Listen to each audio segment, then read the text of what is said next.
मैले भनेको कुरो सहकारी ठगीका सन्दर्भमा सहकारीको शेयर सदस्य होइन, त्यो नभएको कुरो मैले होइन भनेको छु।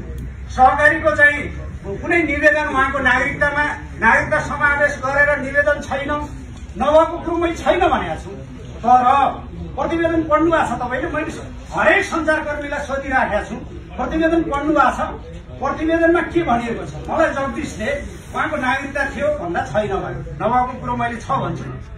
अनि उहाँ शेयर सदस्य हो भन्दा छैन भने, उहाँको ल्याप्चे छ भन्दा छैन भने, उहाँले निवेदन दिनुभएको छ भन्दा छैन भने, सँगै प्रतिवेदनका दुईटा पाटो छन्।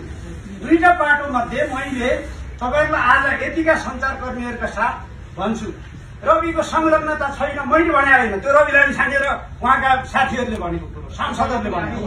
मैले भनेको प्रतिवेदनको अंश सुन्नुहोस् है।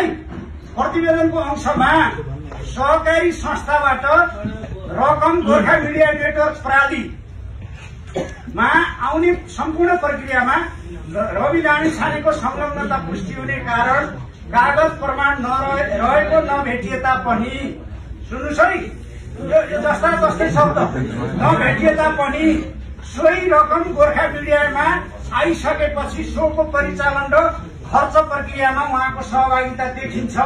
त्यसकारण अध्यक्ष जीवी राई, सञ्चालक छविलाल जोशी, तत्कालीन प्रबन्ध निर्देशक रवि लामिछाने र सञ्चालक कुमार रम्तेललाई प्रचलित कानून बमोजिम जिम्मेवार देखिएको हुनाले कारवाही गर्नका निम्ति नेपाल सरकारलाई सिफारिस गर्दछ भनेर, यो मेरो मात्र होइन, शिशिर खनालको, ध्रुवबहादुर प्रधानको, लेखनाथ दाहालको, अनि ईश्वरी नेउपानेको, सरिता भूषालको र दिलेन्द्र प्रसाद बडु 7 जना संसदीय छानबिन विशेष समितिको यो चाहिँ सर्वसम्मत प्रतिवेदन।